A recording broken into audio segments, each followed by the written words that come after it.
एक दिन राजा ने अपने महल में एक नया सेवक नियुक्त किया। यह सेवक दिखने में साधारण था, लेकिन उसकी आंखों में एक अद्वितीय गहरी शांति और सच्चाई का आभास था।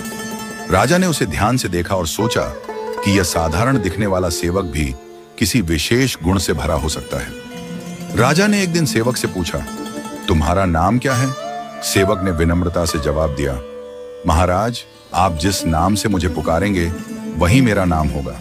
मुझे अपने नाम से कोई फर्क नहीं पड़ता, बस आपकी सेवा करना मेरे लिए सबसे महत्वपूर्ण है। राजा हैरान था। उसने सोचा, कैसा अजीब जवाब है। यह सेवक तो बिल्कुल भी अपनी पहचान नहीं चाहता, केवल मेरी सेवा करना चाहता है। फिर उसने अगला सवाल पूछा, तुम क्या खाओगे? सेवक ने मुस्कुराते हुए कहा, महाराज, जो भी आप मुझे खाने को देंगे मैं उसी को प्रसन्नता पूर्वक खा लूंगा। मुझे किसी विशेष भोजन की इच्छा नहीं है।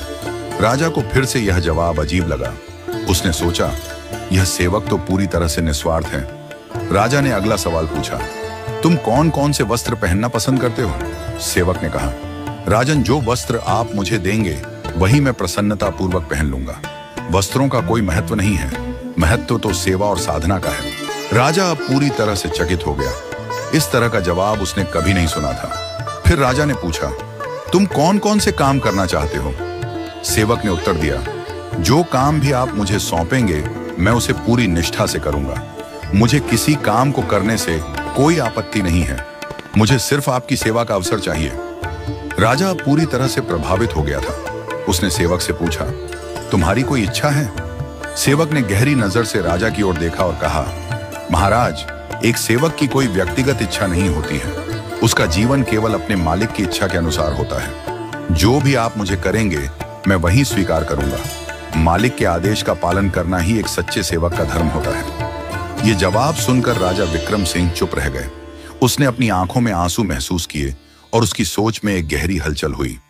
वह सोचने लगे, यह सेवक जो कह रहा है वह सच्चाई है।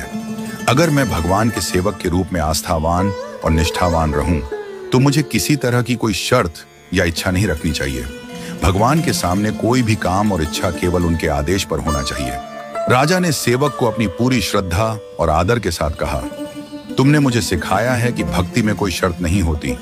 एक सच्चा भक्त वही है जो बिना किसी स्वार्थ और इच्छा के भगवान की सेवा करता है।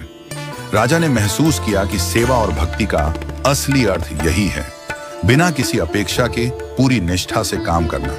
राजा ने सेवक को अपने गुरु के रूप में स्वीकार किया और उसे महल में सर्वोच्च सम्मान प्रदान किया।